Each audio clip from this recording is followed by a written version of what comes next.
अस्सलाम वालेकुम सामीन, वॉइस ऑफ कराक्रम के साथ फ़िदा हुसैन आपकी खिदमत में हाज़िर हूँ। इस वक्त मैं पार्लियामेंट हाउस के सामने मौजूद हूँ।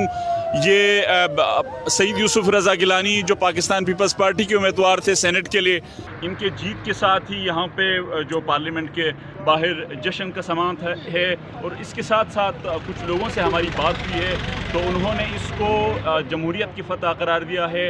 मुझे कभी उम्मीद है कि ये इंतखाबी इत्तेहाद में जो है ना वो तब्दील होगा। जहाँ पे मुस्लिम लीग नून का कैंडिडेट होगा वहाँ पे इंशाल्लाह पीपल्स पार्टी का और जो दूसरी जमातें उनका नहीं होगा इंशाल्लाह। ये बताइए कि क्या आप भूल गए क्या मियां नवाज शरीफ साहब इसी यूसुफ रज़ा गिलानी साहब के लिए क्या नारा लगाया करते थे? मुझे सब याद है, बड़े अच्छे तरीके से याद है। मैं 27 साल से पाकिस्तान मुस्लिम लीग नून का वर्कर हूँ। ये होता रहता है, लेकिन जैसा कि मैंने पहले कहा है कि सियासत के अंदर कभी दरवाजे बंद नहीं होते। जो इख्तलाफात होते हैं वो ख़त्म भी हो जाते हैं, फिर जो है जमहूरियत आगे की तरफ बढ़ती भी है। फिर नज़रियात, ये दो जमातें जो है ना मुख्तलिफ इनका नज़रिया है, लेकिन अब सिर्फ एक पॉइंट एजेंडा नज़रिया है कि ये जो मौजूदा नायल हुक्मरान है इनका ख़ात्मा हो, नंबर 1। नंबर 2, गरीब अवाम जो है उनकी ज़िंदगी में आसाइश है, आसानी पैदा हो। नंबर 3, जो इन्होंने इतनी फ़ीसें बढ़ाकर यूनिवर्सिटी कॉलेजेस वो किए हैं, वो पाकिस्तान का निज़ाम, पुराना तालीमी निज़ाम वो लेके आएँ ताकि जो लोग जो है ना वो ज़्यादा से ज़्यादा तालीम हासिल कर सके और बेरोज़गारी का यहाँ पे ख़ात्मा हो, यहाँ पे दहशतगर्दी का ख़ात्मा हो, आम बंदा जो है ना वो सर उठाकर जो है ना वो चल सके। मैं ये कहता हूँ कि 3 साल में इन्होंने क्या दिया है। पाकिस्तान पीपल्स पार्टी ने इस वतन अजीज़ को 2 आइन दिए। पाकिस्तान पीपल्स पार्टी ने इस मुल्क में नहरी निज़ाम जो है ना वो उसका जाल जो है ना वो बिछाया। पाकिस्तान मुस्लिम लीग नून ने मोटरवे बनाई है। पाकिस्तान मुस्लिम लीग नून ने जनूबी पंजाब में गरीब बच्चों जिनके घर में 2 वक्त की खाना नहीं पकता उनके लिए दाने स्कूल कायम किए हैं, जिनका एजुकेशनल सिस्टम जो है वो और जो उनका जो तालीमी म्यार है वो सादिक पब्लिक स्कूल भावलपुर या आपके इस्लामाबाद में जो एलीट क्लास स्कूल्स हैं, कॉलेजेस हैं, उनसे कम नहीं है। इंशाल्लाह ये एक फ़तह नसीब हुई है अवाम के लिए, ये एक फ़तह हुई है एक सियासी जमातों को, और ये फ़तह आगे की तरफ जो है वो जाने गामज़न होगी और हम लोग एक दूसरे के साथ कंधे से कंधा मिलाकर तमाम सियासी जमातें जो है ना जो PDM का हिस्सा है वो एक दूसरे के साथ कंधे से कंधा मिलाएंगी और ये वतन अजीज़ एक दफ़ा दोबारा खुशहाली की तरफ गामज़न होगा।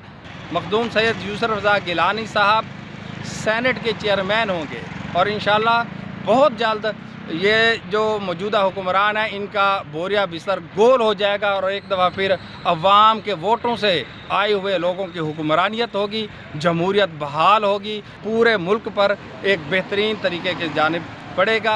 आज यूसुफ रज़ा गिलानी की जीत ये पाकिस्तान की जीत है, ये जमहूरियत की जीत है, ये पाकिस्तान की आवाम की जीत है। आज इमरानी हुकूमत को इबरतनाक शिकस्त हुई है जो कि मैं समझता हूँ कि इनको चाहिए कि ये इस्तीफ़ा देकर भाग जाए, और क्योंकि पाकिस्तान की सियासत में सिर्फ एक ही नाम है जो हमेशा ज़िंदा रहेगा और वो भुट्टो का नाम है। इंशाल्लाह जिए भुट्टो, सदा जिए। जी, हम लोग बड़े खुश हैं इस लिहाज से कि यूसुफ रज़ा गिलानी साहब कामयाब हुए हैं और ये जमहूरियत की फ़तह हुई है और ये इंशाल्लाह पाकिस्तान पीपल्स पार्टी की फ़तह हुई है और पूरे पाकिस्तान के हर जवान की फ़तह हुई है। बिल्कुल जनाब, ये हमारे साथ मौजूद हैं। ये बिस्मिल्लाहिर्रहमानिर्रहीम। जैसे कि शाहजी ने कहा कि वाकई ये जमहूरियत की फ़तह हुई है। मैं मुबारकबाद पेश करता हूँ PDM को और ख़ास तौर पे अवाम, पाकिस्तान के अवाम को मुबारकबाद पेश करता हूँ कि यह आज अवाम की जीत हुई है। पिछले 2.5 साल से अवाम जिस महंगाई की चक्की में पिस रहे थे, इंशाल्लाह पीपल्स पार्टी की हुकूमत बनेगी ज़रूर। अगले जब भी इलेक्शन होंगे पीपल्स पार्टी की गवर्नमेंट बनेगी और अवाम को रिलीफ मिलेगा और इंशाल्लाह सस्ताई होगी।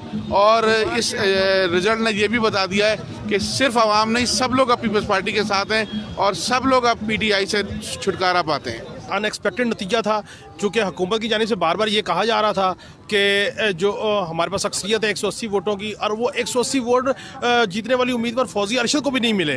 यूसुफ रज़ा गिलानी साहब को तो छोड़ें, हफीज़ शेख को तो छोड़ें, फौजी अरशद को भी 174 वोट मिले हैं। इसका मतलब ये हुआ कि हुकूमत के पास जो 120 का फिगर था वो सही नहीं था। और दूसरी बात यह कि PDM की तमाम जमातों ने मिलकर ये काम किया। देखिए 16 वोटों का फ़र्क डाला, 7 वोट वो हैं जो मुस्तरद हुए, 9 वोट वो हैं जो PDM ने लिए। इसका मतलब कि 160 के फिगर था अपोजिशन का और 180 का था हुकूमत का। तो ये जो 9 वोट का इंक्रीज़ हुआ और 7 मुस्तरद हुए, इसका मतलब कि 16 वोट जो है वो जो मैनेज हुए थे। अब देखना ये है कि उन 7 वोट जो मुस्तरद हुए हैं वो 7 के साथ हुकूमती तरफ से मुस्तरद हुए हैं या उनमें मुस्तरद होने वाले कोई ऐसे वोट भी हैं जो यूसुफ रज़ा गिलानी को डाले गए लेकिन मुस्तरद हो गए। तो इस सारे तनाजुर में ये एक बड़ा अपसेट है हुकूमत के लिए और इखलाकी तौर पर हुकूमत शायद अपनी जो अद्दी अक्सरियत है वो बरकरार नहीं रख पाती है, क्योंकि 173 का ऐवान है, 174 वोट फौजी अरशद को मिले हैं लेकिन यूसुफ रज़ा गिलानी को जो है वो ज़्यादा वोट मिले हैं। तो सेनेट की जो बालादस्ती थी हुकूमत की वो नहीं है और बड़ा अपसेट है।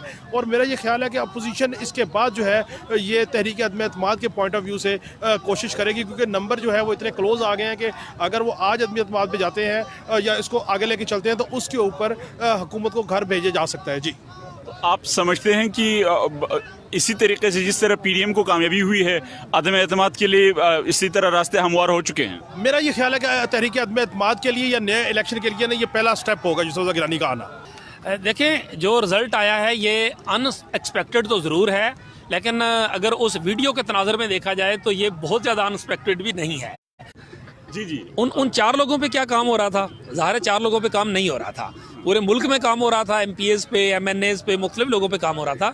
तो उनमें से के काम हो रहे थे सर? ज़ाहिर है खरीदारी के काम हो रहे थे जो सबके सामने है ना, नज़र आ रहा था कि किस तरह से वो उन्होंने इतराफ़ भी कर लिया अली अदर गिलानी ने कि मैं उनको सिखा रहा था कि वोट कैसे ख़राब करने हैं।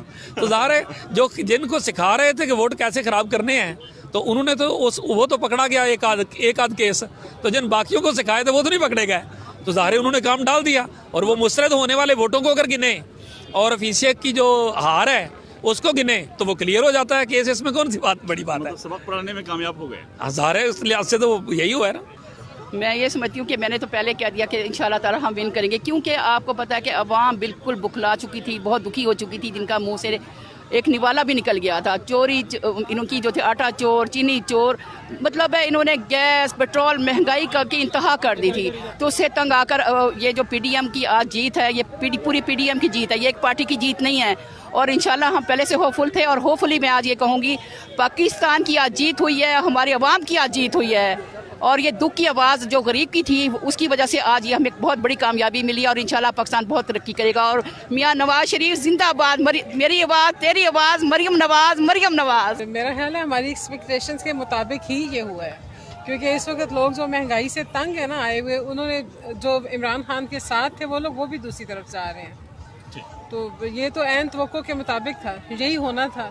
2-2.5 साल के बाद जब हम देख रहे हैं ना तो यही रिजल्ट आना था। इससे खुशी तो बहुत ज़्यादा है, क्योंकि जितना इसने तबाही की भी कर चुका हुआ था इकॉनमी की, ये असल में हम लोगों की जीत नहीं है, ये अगला ही बहुत बुरा खेल है कि जिसकी वजह से हम लोग जीत चुके हुए हैं।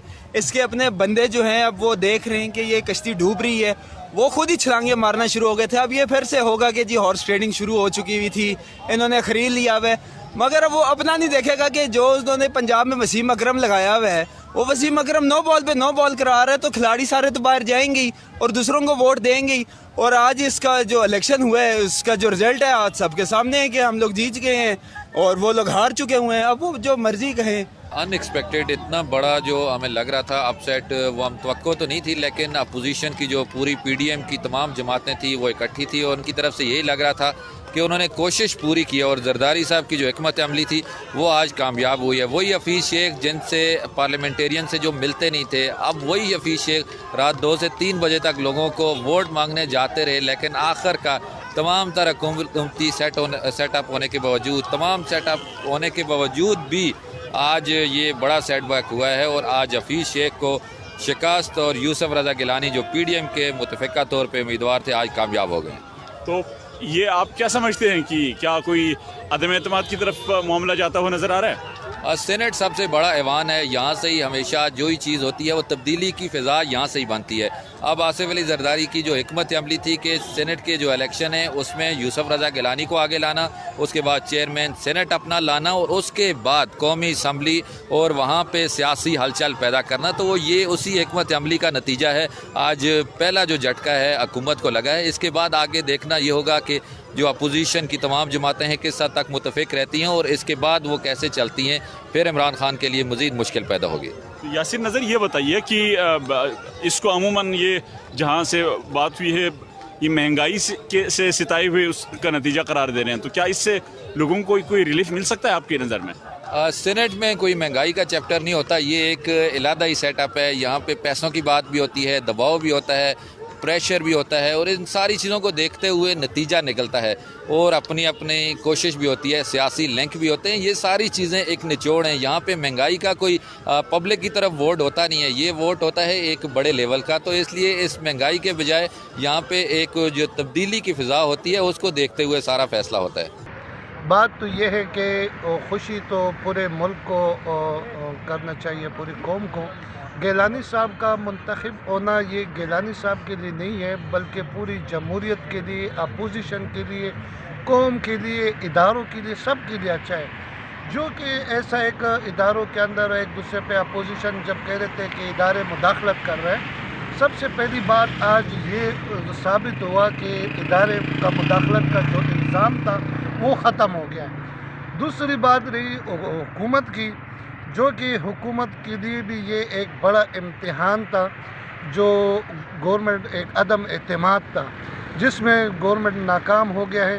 और अब वज़ीर आज़म के लिए भी ख़तरा है, जैसा कि यह आज पूरा असम्बली का एतमाद था, मुस्तकबिल में लग रहा है कि वज़ीर आज़म के लिए भी एक ख़तरे की घंटी बज गई है। तो अगर अपोजिशन इसी तरह PDM के नाम से मुत्तहिद रहे, जमीयत उलमा इस्लाम, मुस्लिम लीग नून, पीपल्स पार्टी अगर इसी तरह ये मुत्तहिद रहे, तो मुझे नहीं लगता कि वज़ीर आज़म ज़्यादा अरसा रहे। अगर जिस तरह पार्लियामेंट के चेयरमैन के लिए एक अदम एतमाद, इतना काफ़ी वोटों का फ़र्क था, उसके बावजूद इतना अक्सरियत से वो आए हैं, तो लगता है कि मुस्तकबिल में ये लोग जो है वज़ीर आज़म की अदम एतमाद पर अगर आ जाए तो वज़ीर आज़म के लिए भी वाकई ख़तरा है। तो आप समझते हैं कि PDM जिस तरह यूसुफ रज़ा गिलानी के मामले पर या सेनेट इलेक्शन के मामले पर यकजा रही है, आवाम को दरपेश मसाइल, महंगाई, बेरोज़गारी, अद्वियात की कीमतों में इजाफ़ा, इस किस्म की जो मामलात पर इकट्ठे होगी? असल आज जो हुक्मरान जमात को शिकस्त हुआ है वो इसी वजह से शिकस्त हुआ है कि महंगाई आसमानों के साथ, आवाम परेशान, कोई सिस्टम नहीं, कोई वो नहीं। उनके अपने MNA परेशान थे, हल्के में मुंह दिखाने के काबिल नहीं थे, और यहाँ उनके मसाइल हल्के के खुद MNA के मसाइल हल नहीं हो रहे थे, तो वो तंग होकर के वोट दिया। तो अभी लगता है कि अगर ये इसी तरह पूरा PDM अपोजिशन जमातें अगर इसी तरह इत्तेहाद के साथ रहे, आवाम के लिए कुछ करें और महंगाई के लिए मिल, अभी तो बैलेंस बराबर हो गया तो दोनों का, अपोजिशन और हुक्मरान का। अब अगर मिलकर ये कौम के लिए नहीं करेंगे तो अगले इलेक्शन में जब ये जाएंगे कौम के पास, तो कौम भी देखेगा कि हुक्मरान ने क्या किया है और अपोजिशन वाले क्या कर रहे हैं। अब आवाम के लिए अपोजिशन क्या करना चाहता है, पार्लियामेंट में क्या हवास करना चाहता है, बिलों में क्या बिल किस तरह पास करते हैं, आया हिमायत करेंगे बिलों में, चीज़ों में मुख्तलिफ चीज़ें आगे आनी है। अब तकरीबन 2-2.5 साल में अब ये क्या करता है, अगर ये भी इसी तरह करेगा जिस तरह PTI वाले हुक्मरान जमात कर रहे थे, अगर अपोजिशन इनके साथ इसी तरह चला, तो मुझे नहीं लगता है कि हवाम फिर इतने इस अपोजिशन जमातों या किसी भी जमात पे एतमाद करेगा। अभी ये अपोजिशन के लिए भी एक इम्तिहान बन गया, क्योंकि इनके पास भी पूरा सेटअप यानी बैलेंस बराबर हो गया। अब दोनों के लिए इम्तिहान शुरू हो गया, अपोजिशन के लिए भी, हुक्मरान जमात के लिए।